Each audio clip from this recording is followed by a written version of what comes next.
Alors bienvenue dans cette vidéo. Aujourd'hui on va voir le lien entre les hauts potentiels et l'hypersensibilité. C'est une question qui revient très souvent et j'espère pouvoir répondre grâce à cette vidéo à toutes tes questions concernant la nuance entre les hauts potentiels et l'hypersensibilité. Alors peut-être que dans ton quotidien tu t'es rendu compte que tu apprenais extrêmement vite. Tout ce que tu apprenais ça rentrait très facilement, au point même de pouvoir déconcerter ton entourage. Tu as une logique qui est propre à ton fonctionnement et ça t'aide énormément dans tout ce qui est tâches logiques. Alors cette faculté d'apprentissage, au fond, c'est pas un problème. Tu arrives peut-être même à te faire plein d'amis, tu arrives à t'investir dans plein d'activités différentes et tu t'ennuies presque jamais. Par contre, si tu es haut potentiel, tu rencontres très certainement ce gros problème. Ce gros problème, c'est la gestion de tes émotions. Et pour te faire une image, tu as peut-être l'impression de courir perpétuellement sur un sol de braise. Et tu as peut-être cette sensation que si tu t'arrêtes, les choses qui grouillent en toi vont finir par exploser. Par conséquent, tu te sens toujours obligé de te mettre en mouvement pour continuer à canaliser tes émotions. Sauf que dans cette agitation permanente, tu n'arrives pas forcément à trouver un équilibre, un bien-être, et dans ton travail et dans tes relations. Alors qu'on soit d'accord, ce n'est pas forcément une question de colère ou de tristesse. C'est un amas perpétuel d'émotions qui te bombardent autant de l'intérieur que de l'extérieur. Et pire que ça, tu es non seulement affecté par tes propres émotions, mais tu es aussi bombardé par les émotions des autres. Et ça, on va en parler parce que c'est particulièrement problématique. Un phénomène que tu peux très certainement observer dans ton quotidien, c'est que même si les personnes autour de toi tentent de dissimuler au mieux leurs émotions ou leur mal-être, tu ne peux pas t'empêcher de les ressentir. Et ça, c'est perçu comme quelque chose d'extrêmement envahissant. Et le plus difficile pour toi, c'est de pouvoir te positionner sans te laisser affecter par les émotions des autres. Et ça peut être particulièrement difficile. Alors, pour entrer dans le sujet des hauts potentiels, je te propose qu'on scinde la vidéo en 3 parties. D'abord, on va s'intéresser à qu'est-ce que vraiment un haut potentiel. Ensuite, on va s'intéresser au ressenti extrêmement aiguisé des hauts potentiels. Et enfin, dans une 3e partie, nous allons voir le côté exacerbé de l'empathie chez les hauts potentiels. Alors, avant de commencer cette vidéo, si tu veux évaluer ton niveau d'intelligence émotionnelle, tu peux le faire. C'est un nouveau quiz. Je l'ai mis juste dans la description de la vidéo. Pour cela, tu as juste à t'inscrire en cliquant sur le premier lien dans la description. Ce test va te prendre à peu près 10 minutes et comme ça, tu sauras te situer au niveau de ton intelligence émotionnelle. Et ça tombe bien parce qu'on va en parler dans cette vidéo car ça concerne également les hauts potentiels.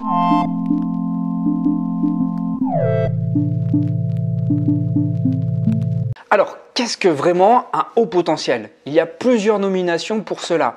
On parle de douance, on parle de personnes précoces, on parle de personnes zèbres ou encore de personnes surdouées. Les études ont beaucoup évolué depuis ces dernières décennies, mais malgré tout, il y a toujours énormément de stéréotypes sur les hauts potentiels. Alors déjà, le concept même d'intelligence est bien plus compliqué qu'on ne l'imagine. On ne peut pas simplement cantonner l'intelligence à quelque chose de quantitatif, c'est-à-dire à travers la mesure d'un quotient intellectuel, parce que les récentes recherches ont démontré que l'intelligence était multiple. Et par conséquent, on ne peut pas réduire l'intelligence à un seul trait, comme par exemple le raisonnement. Et puis l'image du haut potentiel est aussi énormément faussée. On imagine souvent l'enfant de 3 ans qui joue du Mozart au piano ou alors qui est capable de lire Le Monde diplomatique et nous faire une synthèse juste après. Non, il va falloir mettre de la nuance dans tout ça. Alors au-delà du fait que posséder un quotient intellectuel élevé n'est pas synonyme de réussite ou de bonheur, lorsqu'on est haut potentiel, il ne s'agit pas d'être quantitativement plus intelligent, mais plutôt d'avoir un fonctionnement intellectuel qualitativement différent.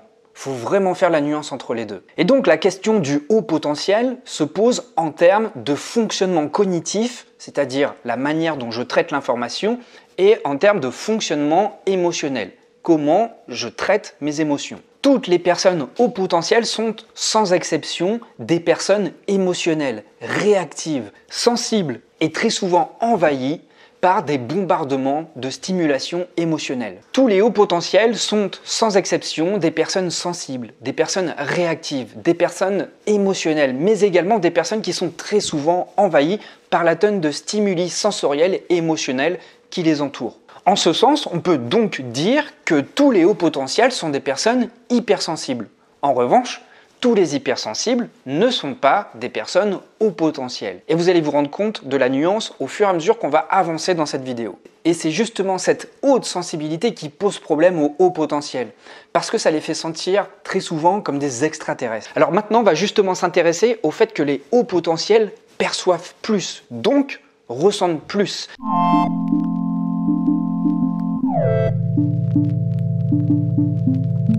Et c'est justement le travail avancé sur les hauts potentiels qui a permis la réflexion sur l'hypersensibilité. Et en général, il n'est pas rare que les professionnels qui se sont spécialisés dans la douance se sont fortement intéressés par la suite aux travaux sur l'hypersensibilité. Et la plupart des professionnels qui ont travaillé sur des enfants précoces ont remarqué que ces enfants précoces avaient tous un point en commun. C'est-à-dire qu'ils avaient une perception sensorielle extrêmement aiguisée du monde qui les entoure. Et d'ailleurs, il est très courant que les enfants précoces aient un ou plusieurs sens extrêmement développés. Alors, lorsqu'on a un sens surdéveloppé, qu'est-ce qui se passe?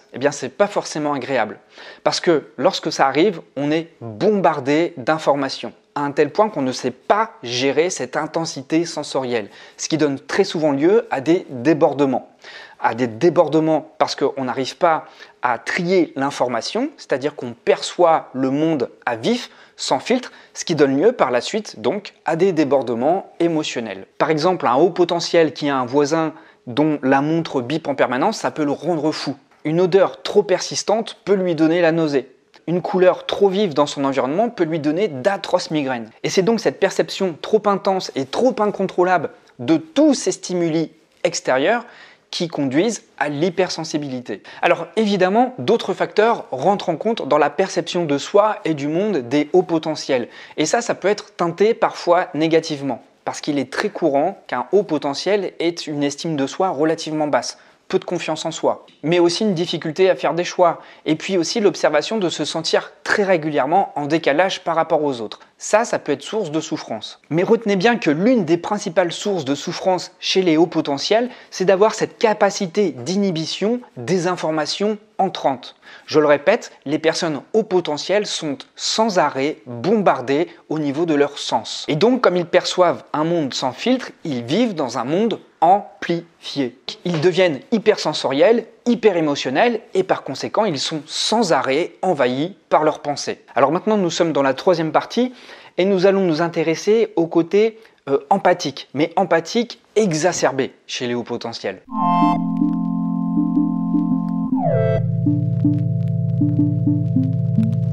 L'empathie exacerbée, c'est une conséquence inévitable chez les hypersensibles. Mais on le retrouve également chez les hauts potentiels. Et chez les hauts potentiels, c'est un phénomène qui devient proche de l'insupportable.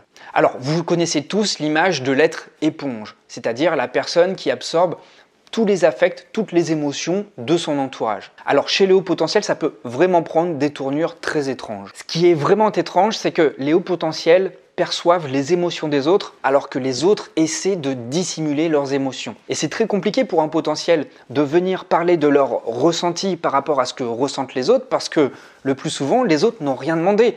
Or, aller expliquer aux autres qu'ils ressentent ceci ou cela, c'est extrêmement intrusif.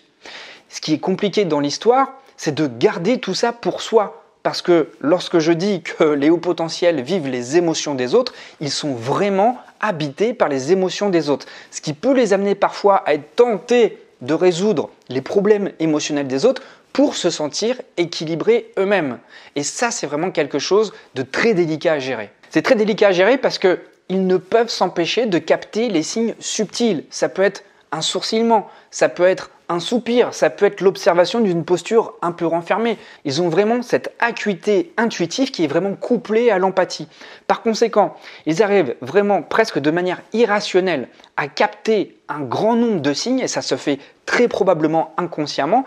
Il y a vraiment cette acuité à saisir tout ce qui est non dit, tous les gestes non-verbaux, des postures, des respirations, des regards, des manières de parler, des intonations.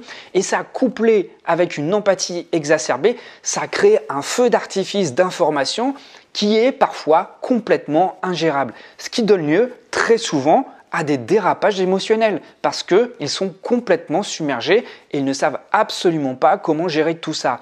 On a beau avoir le meilleur esprit pratique, la meilleure des logiques, une capacité d'apprentissage très aiguisée, Eh bien, quand on ne sait pas gérer ses émotions, quand on n'a pas une intelligence émotionnelle suffisamment développée, mais ça s'apprend heureusement, on peut très rapidement se sentir marginalisé. Et tout ce qui fait que nous pourrions avoir beaucoup d'atouts à l'origine, comme une capacité d'apprentissage incroyable, comme une forte mémorisation, comme une perception des sens, des émotions et tout, ça peut vraiment se retourner contre soi et être totalement contre-productif. Et c'est pas un hasard si on voit beaucoup de hauts potentiels échouer, que ce soit dans leur scolarité ou dans leur vie professionnelle, parce qu'ils n'arrivent pas à se regrouper, ils n'arrivent pas à se concentrer et à suivre un seul et même fil conducteur. Pourquoi? Parce qu'ils sont simplement envahis par le monde environnant. Ce sont de véritables passoires. Alors en contrepartie, et c'est très paradoxal, certains hauts potentiels peuvent donner l'impression d'être fermés émotionnellement. Mais ce n'est simplement qu'un mécanisme de défense pour se protéger du monde environnant. Alors qu'est-ce qu'il faut retenir de cette vidéo? La première chose, c'est que la douance, c'est un sujet très complexe. Évidemment, la recherche évolue, mais les stéréotypes persistent. Et être une personne à haut potentiel ne peut pas se résumer à une intelligence extrêmement fine, ou même à une réussite dans sa vie. Et au contraire, les spécificités cognitives, comportementales et émotionnelles sont bien plus saillantes que les spécificités intellectuelles chez les hauts potentiels. Et par contre, la clé de voûte qui regroupe toutes ces informations chez les hauts potentiels, c'est vraiment l'hypersensibilité. Tous les hauts potentiels sont des personnes hypersensibles. Deuxième chose à retenir, les hauts potentiels vivent dans un monde haut en couleur. Le lien entre capter plus d'informations et ressentir beaucoup d'émotions est extrêmement criant chez le public haut potentiel.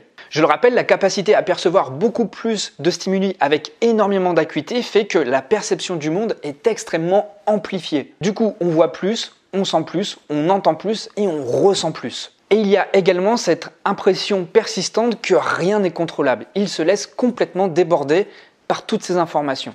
Et puis, troisième point chez les hauts potentiels, c'est la présence du combo empathe et intuitif. Encore une fois, ce qui est vrai pour les hypersensibles l'est peut-être encore plus pour les hauts potentiels. Là où les hypersensibles arrivent à ressentir les émotions et à compatir avec finesse, eh bien les hauts potentiels peuvent être complètement envahis par les émotions des autres, alors même qu'ils ne cherchaient pas à s'en préoccuper ou même à les exprimer. Et ça donne lieu à une perception involontaire complètement handicapante. Alors tu peux me le dire dans cette description si tu te retrouves plutôt dans le portrait hypersensible ou plutôt dans le portrait haut potentiel. En tout cas, si tu es haut potentiel, tu es les deux. Maintenant, si tu souhaites aller plus loin et puis évaluer ton niveau d'intelligence émotionnelle, eh bien tu peux réaliser ce test qui est entièrement gratuit. Pour cela, tu as juste à cliquer sur le lien dans la description. Il se fait très rapidement et en fonction de ton nombre de points, tu vas avoir un portrait qui va expliquer ta manière de fonctionner, en tout cas la manière dont tu fonctionnes avec ton intelligence émotionnelle. Je te remercie beaucoup d'avoir suivi cette vidéo. Je te dis à très vite pour la prochaine et dans les vidéos prochaines, on va vraiment rentrer dans le dur du sujet. On va vraiment explorer l'intelligence émotionnelle. Je te dis à très vite, prends bien soin de toi.